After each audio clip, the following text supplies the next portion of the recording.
from the vault, high atop the pastoral center of the Diocese of Camden, you're listening to Talking Catholic. Guys, thanks so much for listening to Talking Catholic. I'm Pete Sanchez, staff writer, social media coordinator for the Catholic Star Herald newspaper. And I'm with Mike Walsh, Director of Communications. Hey, Pete, how are you? Doing well. We are back in the vault. We're back in the vault. We've spent the summer elsewhere. It's been a while. Yeah. I was trying to remember, okay, what does this place look like? I really actually couldn't remember the last time we recorded in here, which is a shame because I like recording in here. Yeah, me too. It's we had a great summer out on the road. Yep. Went to Absecon, went to Ocean City, went to Atlantic City. And it definitely is, it's almost a melancholic vibe because school has started. Oh, see, sir, I disagree. This is the first year, even though I have a son going into 6th grade, this is the first year I did not get that sort of school is about to begin terror, or worse yet, the football camp is about to happen terror that I would get in mid-August. I am so looking forward to the fall. I cannot wait to wear flannel shirts and jeans and boots and my leather jacket, and I'm just not a summer person. Give me all the spring, or give me all the fall. Yeah, I'm kind of ready for the apple picking, which it's kind of a family tradition, so I'm excited about that. The apple pie, I keep seeing all the pumpkin spice in the stores already. Yep. So that isn't even Halloween cards. It's crazy. Halloween cards? Yeah, they already have Halloween greeting cards out.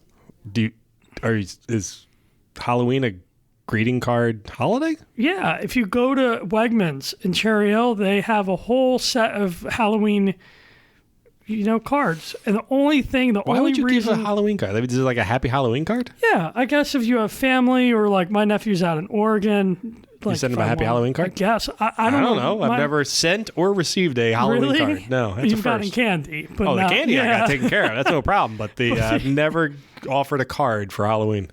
No, I don't know if I have either. Maybe as a little kid. But I can't even remember that. So it's just very interesting to see the Halloween cards out already. And then once they're done, then it's going to be, I don't even want to say the names yet. So Thanksgiving and Christmas? Yes. Love Thank those you, Mike. days. Oh, me too. Those. But My favorite. I'm trying to enjoy every moment here. But I don't want to think that far, because we got some great events coming up here. We do? In the Diocese of Camden. Yeah. We do. No, we do. That wasn't it. We do? That was oh yeah, we do. Okay. Thanks for the clarification. Sure. We should take the show. Well, we have taken it on the road. Yeah, literally. And we've taken it live. We have. That's true. There's nothing left to be done. Time to cancel the show. No. Let's go to AC, Mike. Let's not go again. Let's go to Cape May. Moving on. Speaking of Atlantic City, we had the convocation back in March, and out of this, the fruits of this convocation is these holy hours that the Office of Discipleship and Leadership is sponsoring throughout the diocese in different deaneries. The next one will be this Wednesday, September 11th, 6:30 p.m. at St. Francis Cabrini Church at St. Damien Parish, 2nd and Atlantic Avenue in Ocean City. And so basically come on out, figure out there'll be community prayer imploring God to continue to make all of us here in Camden instruments of the Holy Spirit, so we may bear much fruit both now and into the future. So the Holy Hour will be from 6:30 to 7 p.m. Feel free to attend for as long or as brief a time as you are able in front of the Blessed Sacrament, and come with a friend. It is a great opportunity for others to come and see. And again, this is St. Damien Parish, 2nd and Atlantic Avenue, Ocean City. That is St. Francis Cabrini Church. And our friend Donna Ottaviano-Britt is she's organizing this. So to find more information, email her at donna.ottaviano@camdendiocese.org. And then going the Franciscan Sisters of the Renewal on September 15th. This is in a couple weeks. This is a Sunday. Are holding their Youth Holy Hour and Social Heart to Heart. This is for all high school youth groups and teenagers. Holy Hour and social gathering at St. Michael Church. This is sponsored by the Franciscan Sisters of the Renewal. It's going to begin at 4 p.m. in Corimba Hall with pizza and fellowship, and there'll be Eucharistic adoration with music and meditations. Finished with benediction at 5:30 p.m. Call 609-343-1545 for more info. And this starts at 4 p.m. again, September 15th. That's a Sunday at St. Michael Church, Corimba Hall. Which you actually part of the parking lot's off of Georgia Avenue in Atlantic City. So that's behind the church. St. Michael's Church is located at 10 North Mississippi Ave, but the parking lot's off Georgia Avenue, right there. And then also that same day, if you're a nonagenarian or centenarian or a family member of a nonagenarian and centenarian, that is 90 years and older or 100 years and older, come on out to Annunciation Church, part of St. Joachim Parish, 601 West Browning Road in Belmar, New Jersey, at 3 p.m. on September 15th to honor these, to recognize, honor, and celebrate these nonagenarians and centenarians. Light reception and fellowship will follow. This is sponsored by Vitality Catholic Healthcare Services. To attend, please RSVP by September 6th to Anne-Marie Perillo, 856-583-6121. Also coming up, we got the St. Teresa of Calcutta. Her feast day is coming up, so there will be a day of service on September 21st. I believe that's a Saturday. There will be in honor of continuing the work that she would do with the Missionaries of Charity. The day will begin with morning mass, 8 a.m. morning mass, and then after that, participants will go to designated service sites in the area to give their time and energy to help others. And also, families of younger children or those not able to travel to a service site can stay at the parish and participate in various works of mercy. This is held appropriately at St. Teresa of Calcutta Parish, 809 Park Avenue in Collingswood. Again, this is going to be Saturday, September 21st at 8 a.m. for Mass, followed by going out and emulating the work of St. Teresa of Calcutta. And Mike, we have a really... we have a great podcast. We have a back-to-school podcast this week. No. I was very excited to speak to two teachers from within the diocese who are one who is a very seasoned teacher and another who's a baby teacher. Was a fellow last year as through his college, and now this year he's got his first full-time teaching job, and then another one's been working in the diocese for a decade and a half. So it's a great conversation, perfect for the kickoff of schools, and I think everyone will get a kick out of it. Yeah, I think talking with these two, South Jersey Catholic Schools is in good hands. Oh, yeah. They're just two lovely. They're, I think we can say Gloucester Catholic and Christ the King Regional. They're just wonderful. Two excellent schools, yep. Yeah, Andrew Staub at Gloucester Catholic and Cathy O'Brien at Christ the King Regional Elementary School. So we got a little bit of both. We got the elementary, we got the secondary, and I'm excited. I'm excited for all the energy that these teachers, and I know other teachers are bringing to this week.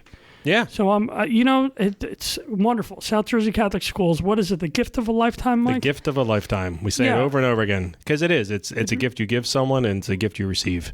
It is. It's a wonderful opportunity. So I hope everyone will enjoy the podcast. And here it comes. Yellow school buses, theme pads, protractors. Yes, we are back to school here with Talking Catholic. Right, Mike Walsh? We are. We're recording this the day before everyone goes back to school in Catholic schools. The public schools, I think a lot of public schools went back to school today, but Catholic schools go back tomorrow. Yeah, so it's a great, we're done Labor Day, and now all the pumpkin spice instant oatmeals and coffees are all out. Well, that is, I have seen them all out. One way of monitoring the calendar. Yes, that's true. I don't know. Some people do. I don't. But I was at the supermarket and they had pumpkin spice instant oatmeal. I'm like, oh great. Next to the Halloween cards. So, but this is gonna be a great show, Mike. In addition, you and I are joined by Mary Beth Peabody, the communications and marketing manager for the Office of Catholic Schools. Mary Beth, thanks so much for joining us. Thank you for inviting me. And how are you today? I'm doing great today. And who do we, Mary Beth, I'll let you introduce our guests. Okay, today. Our guests today are Cathy O'Brien, who teaches language arts at Christ the King School, Christ the King Regional School in Haddonfield. And Cathy's been there about 15 years, and I had the great pleasure of sitting in on one of her classes about a year and a half ago, and really just wanted to go back to 6th grade. I believe that was you were doing Rudyard Kipling, If. Yes, and we were. I'll never forget that Cathy used the FedEx logo to show people that once you see something in a way you never saw it before, you'll never look at it the same way again. And she's right, because every time I see the FedEx logo, I think of Cathy O'Brien. So Cathy represents those elementary middle school years for us. And we also have Andrew Staub. Hello. Who is a chemistry teacher at Gloucester Catholic. And Andrew hasn't been teaching quite as long as Cathy, but Andrew and I go way back because I've known Andrew since he was in preschool. And now he is, he's here as a colleague, which is really very cool. So it's great to have both of you here, and we thank you for joining us on this day before the start of school. You both look incredibly relaxed. So you must be well prepared. It's all acting. I was going to say it's a facade. Yeah. Well, the terror really won't start until tomorrow when the kids actually show up. True. Well, there's that.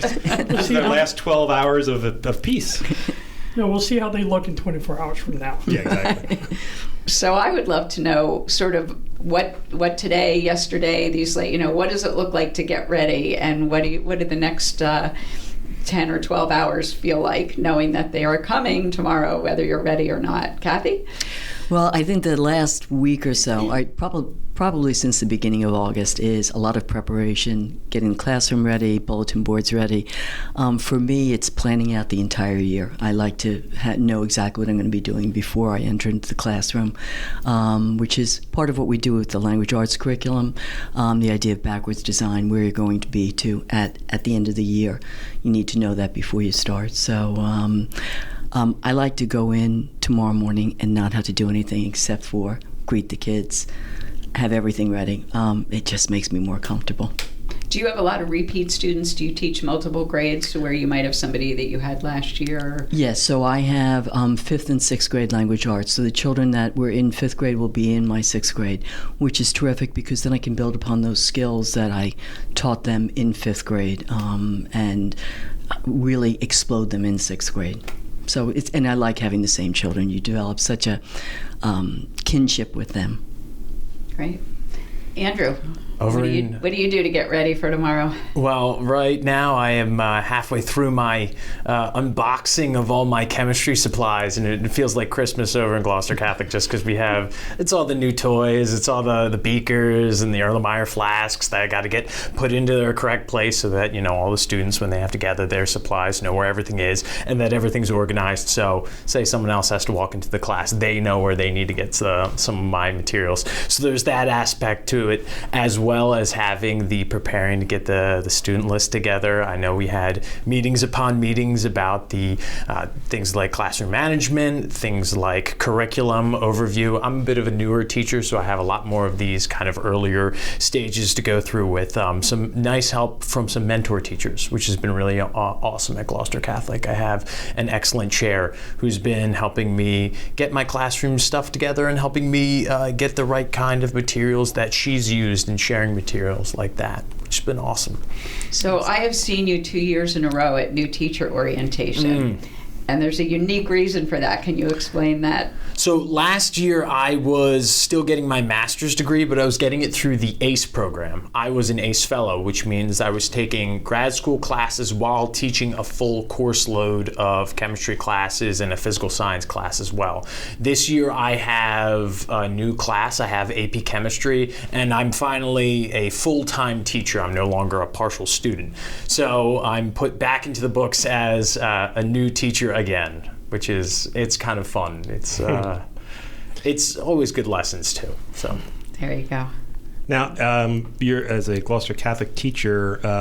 Would this mean that you and teaching chemistry that you're now filling the shoes of the beloved Mr. Nark, who left years? Absolutely. My favorite teacher of my entire high school career, Mr. Nark, the man who gave me 100 detentions in 1 year and didn't make me stay for one of them. God bless him, Mr. Nark. Wow. The beloved Mr. Nark. So, getting the job last year, there was an article written about Mr. Nark, and it was talking about how beloved. I was just standing there like, ooh, I have just come out of college, and these are some big shoes to fill.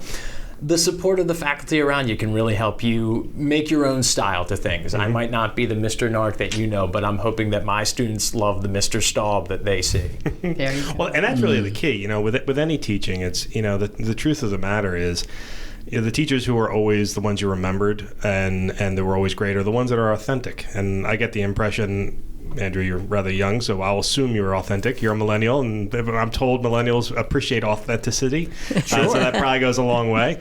But Cathy, I get the impression that I suspect there's very little difference between you, the teacher, and you, the person in your classroom, right? I'm pretty much the same, yes. Yeah, it's an extension of you. You're just sort of operating your personality a little different for 7 hours a day. How easy is... When you first became a teacher, and now, a decade and a half later, how have you sort of grown as a teacher? Can you remember back to your initial days? Yes, I can. Simply because I was a Spanish teacher too, which is a little different. That's different. Yes. It was at times terrifying. The first day I walked into a classroom and I had kids and I taught 7th and 8th. I taught the entire school, but 7th and 8th grade every day. And the 8th grade boys happened to be an enormously large class that year. Like, we had a couple of kids that were like 6'3". And I remember thinking, this child is just towering over me. And then there was a fear factor that went in. How do I gently suggest that he stay in his chair? And then you kind of develop the rules of the classroom, how to deal with kids. And I think having 4 children of my own made it a lot easier, quite honestly. Do you remember, did you have, was it, like Andrew was saying earlier, was it a good faculty, a family faculty? Were you able to get tips from your fellow teachers that first year? I was, to a large extent. I will say, the faculty has grown in strength with our principal, who is just extraordinary, the principal that we have now. That's Ann Hartman. Ann Hartman. She is absolutely remarkable. She has drawn the entire faculty together. We all work as a team. And there were many of us that would always pitch in, but now it's just commonplace. We'll help each other and do anything for the kids. And I think anyone would follow Ann Hartman into the battle of academia anytime, any place. That's a good sign. It's always good when you have a good leader. That's true. I'm sorry, go ahead, Pete. No, and just can you two kind of go back a bit and why did you choose this vocation? What prompted you to become teachers? Andrew. Sure. It was a little bit sooner for me. I had a choice in college. Do I become the medical professional who solves diabetes? I'm a type 1 diabetic myself, and I had this idea that I was going to, cure diabetes for all the diabetics in the future. And I thought, maybe that's not my path. I spent a couple months in the lab and said, every day, the same thing, same people. Let me try something else. So I knew the one thing that I liked to do was tutor students. I tutored students in chemistry, biology, pretty much anything. I think I once tutored some kid in religion because he really needed the help in that class. And I thought, well, maybe I could go and do that. So I wet my feet in the teaching profession through some service opportunities that I was afforded. I went and did something known as the Alumni Service Corps for my high school, St. Joe's Prep. And it was there that I found this really awesome connection with students. I found this love of teaching and this renewed love for biology, which is what I first taught in. Now that I've gotten a full curriculum and a full year under my belt, I think I'm hoping that this provides me new opportunities and new ways to make this, even more of a joy for myself. There's a lot of hard work, but there is a big reward in the teaching. What about you, Cathy? Well, I came to teaching a little later in life, and when I made the decision to become a teacher, it was really as a way of being thankful for my own education, because I do think there's something about embracing the idea that life is to be learned all the time, and to look at things and to wonder at the world. And I wanted to pass that on to children. I am a huge reader, always have been, my kids are, and I love the idea of being able to expose children to different forms of literature. And it's exciting. It's wonderful to see kids who are not readers, particularly in this day and age where children are glued to video games or their phones, all of a sudden come up and go, oh my gosh, that was a fabulous book. And what else can you recommend? It's great. When I was in Cathy's class, I came back and said this to colleagues in my office. Cathy you had like 20-some kids in your class and got every single one of them to participate. I mean, I was there for your basic 35-minute class, and every child contributed, but no one got put on the spot. Like, some are more, eager and know more or whatever, but Cathy, you had a way of really bringing every one of them out. And I don't know if that's just something that comes naturally or if that's something you learn, and I'd be interested, Andrew, sort of in what your experience is with that classroom dynamic. So, Cathy, maybe first if you can just kind of talk about how you do that, because it was amazing. Oh, well, thank you. I do it, it's more shared inquiry. So what we do is I always pose essential questions. And that's the one thing where I like teaching in a Catholic school for, because the essential questions really relate back to the basis of our religion. What is, for instance, I'm starting tomorrow with what makes an honest person. When have we lied and then regretted it? So you can bring in themes that discuss the religion, but in a subtle way. So I always ask kids to let's talk about this. Why was the character doing this? What are your thoughts on the character? And I am crazy about Post-its. I spend an inordinate amount of time on them because I have kids write thought texts. So they can't discuss it. They write a text, they put it on the board, and then someone answers it in a Post-it. And it really gets kids excited, and it makes kids start thinking. And I think everyone wants a voice. If you just kind of nudge that shy child along, like, look, I haven't heard from you. I'm so interested. What are you thinking about? All of a sudden, they do open up, and it makes the time fly by. So, do you find that challenging, Andrew, getting certain students to participate in class? What are your tricks? I'm sure that I have a lot to learn to get the entire class to participate, but I know that some of the things that I enjoyed as a student and I think have resonated with some of my students at this time is when you have an inquiry or an experiment that they can really sink their teeth into. I know some students will come into the laboratory having an idea of what we're going to do, but really have that genuine aha moment of, oh, this is what an acid does, and this is how it reacts with metals in this sort of circumstances. And in that, you get that kind of light bulb moment that you're kind of striving for as a teacher. And, I have my private celebration over in the corner while they're, over there working really hard on their material. And that's always a nice, rewarding day. I'm curious, Andrew, having not so removed from your own schooling background, are there teachers that who you had in high school or grade school or college that you would like to take some of their attributes and use them in your own classroom?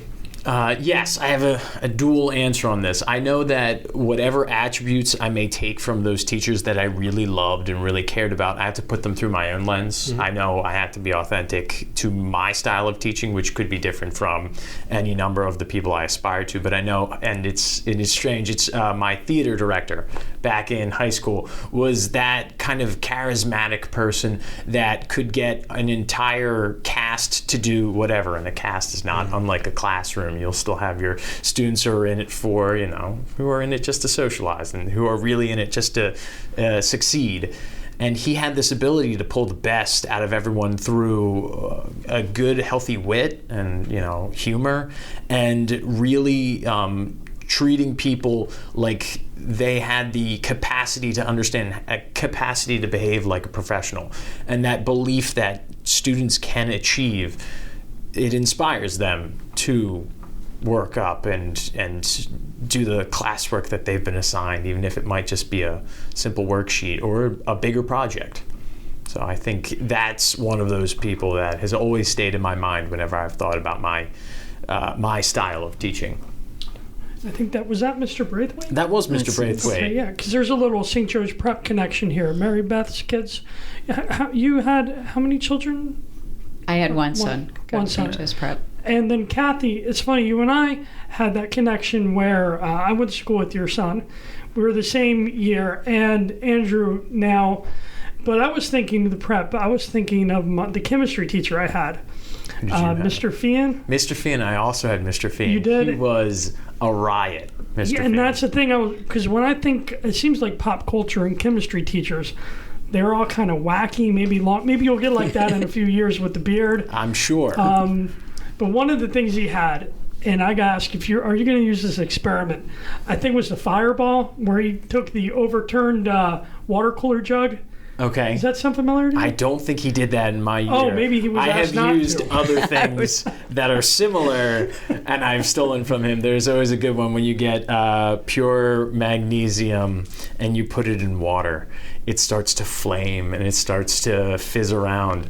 And I need to get the correct licenses to get pure magnesium, because it's one of those that after it fizzes around, essentially what's happening is hydrogen starts to boil up, but it's an exothermic reaction, so heat starts sparking out of the reaction, and all of a sudden the beaker just explodes. And every person who's watching the experiment is just like, oh, this is a normal experiment. It's a little flame that's just flicking out of the beaker. And then it explodes, and everyone is so curious from that moment on. It delivers every time. It delivers every time. You'd be great at 4th of July party. Exactly. Well, that's what I was going to say. Watch out if you're not a highly trained professional. Be careful with that. You have to have the right safety equipment, safety goggles, and you have to have the fume hood down for that one, you know? This is taking me back. I remember all these things. I loved chemistry class. I loved it so much. I was so bad at it. I was so bad because of the math. I could never handle the math. But I loved it, and I actually remember that experiment in Mr. Nark's class.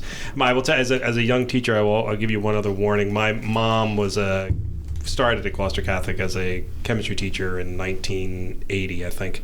And in her first year, she was showing an experiment to the kids, but essentially she was showing the kids how to make smoke bombs. Shockingly, that was a bad idea. So I'm going to recommend you not show the kids how to make smoke bombs, though they all loved her, and they all kept a great attention during that class. But, they most certainly learned something. They can learn that on the internet. Yeah. They can find that stuff. Yeah. But it's true, though. I mean, chemistry is one of those classes where I think there's a natural inclination. I mean, the book work is the book work, but the experiments are just so much fun to actually be a part of and see things happen. And just to go back to Mr. Nark at Gloucester Catholic, I remember him teaching. he was teaching the principles of. I think it was magnetic forces, and he would use two of the kids who were a couple in the class as an example of magnetic forces coming together, and then he used to run around the classroom, and he would say there was a magnetic force outside of the doorway, so he would run around the classroom, everything would be stable, and then he'd go past the doorway, and he'd get sucked out of the doorway, and that was one of his ways of showing magnetic forces. Great. But that's my point, is that he, and I think all the great teachers do this, they go that extra mile to a sense of humor is always going to be beneficial, because I think people are naturally inclined to laugh and retain. But when you can really show something, particularly something I suspect that was something at the atomic level he was trying to explain. However, it has never left me now 30 years later that I can still remember that exact example. And the example he used of the two people who were together, I can't remember who they were. I wish I could remember who they were. But the thing was, it was once again that magnetic principle, and how if the two of them sat next to each other for something like 3 years, because of the gravitational forces at play, they would actually move together like, I don't know, a quarter of an inch.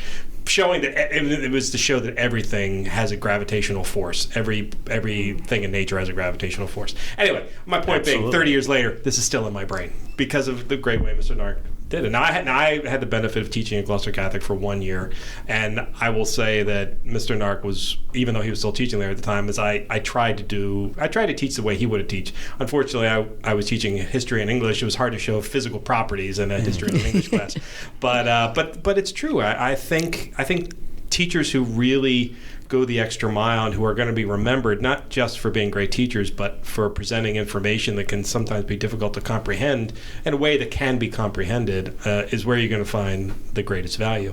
So, Andrew, I have no doubt that you will do. It's just judging from the way you're having this interview. I think you're going to be fine. I think you got humor taken care of. But Cathy, I'm curious, teaching less physical properties like you do, during those rainy November days when the kids are going nuts, how do you keep them focused? Truthfully, I make them stand up. We do a couple of yoga moves. Really? Yes. I love that. Yeah. I also occasionally will break out in Backstreet Boys, and I love it. I'm serious. 20 seconds of singing, I want it my way or whatever it is, that way. It gets the whole class going, and then they sit down. There's a saying that the brain can only absorb as much as the butt can endure, and I think it's very true. That's true. That kids, when you realize, you see kids, there's odd days where they come in and they've had a tough class beforehand. You can't just make them sit down and delve into things. You've got to get them moving for a little bit. So, it's funny that you said that about just changing it up, because chemistry was not my strong suit by a long mile, but when I moved to Greenville, South Carolina, when I was in high school, I basically had Andrew Staub. He was 5 years older than I was. He was like a year out of college, and he was just a great teacher. And we would be sitting in class, and all of a sudden he'd go, y'all, I'm losing you. It's time to talk about the Beatles. It's just time to talk about the Beatles. So I'm going to tell you, Beatles or Bob Dylan. We heard every time it just got to that saturation point, and he was always available for extra credit, extra help, and I worked really hard in that class because I wanted to do well for him because he did right by us. Mm-hmm. So, but it was that same, breaking it up. It's and funny. Now you know the Beatles anthology. It's funny. I have a similar tactic that I use, except now it's not the Beatles anymore. Now it's, what's Ariana Grande doing these days, guys? And they'll tell me all the stories and the breakups and the everything, and it just changes it up a little bit. Yeah. That can probably fill a few class periods. Oh, absolutely. Yeah. That's why you gotta know when to end it too. And we're back now. And I think that's the truth. Good teachers know, like you were saying, the connection between the butt and the brain. When you just don't have a class. I remember when I loved teaching was my favorite job of my entire life. It was why I went to college, was to become a teacher. My parents were both teachers. I love everything about teachers. I respect teachers. I really want to go back and be a teacher. However, for some technical reasons, that never worked out, and probably for the best bet that it didn't, because I found a natural place to sort of exist here in communications, which I do love. But one day I will go back and become a college professor somewhere. Anyway, I've always thought that I kind of lost my train of thought there for a second. What I would do is, much like you guys, I would break up the monotony. And I think the good teachers are the ones who know that they don't need to teach every second of the day. They need to be teaching every second of the day, but the kids don't need to know that they're teaching every second of the day. Yeah. Sometimes you're not teaching, reading, writing, and arithmetic. Sometimes you're teaching civics or how to be a good person, or in the case of our schools, your faith. For you, Cathy, are there ways of getting faith into your class in ways that maybe the kids don't realize they're getting that lesson in faith? Yeah, I think very much so. And it's funny, I do it through a lot of the classics. For instance, one of the things that I do is 6th grade. Now, it's an abridged version of Frankenstein, but we look at that and we look at, who is actually the true monster in the story, mm-hmm. and what are our responsibilities to those things that we create, and is everything that is a sentient being a creature of God? So you can bring in a lot of discussions with that, and the kids, they absolutely love it. Or even Call of the Wild, with the anthropomorphism of the dogs, the kids, the kids like that, the treatment of, even though they're, animals in the story, the treatment of one animal towards another. So it generates a lot of discussion, and it brings in a lot of current day events too. That you can put that spin on what we should do as disciples of Christ, how should we treat other people. And Andrew, there's often this philosophy that, science and faith don't go together. I've never found that to be the case, actually. I'm a science nerd, and hence my love of chemistry and Mr. Nark.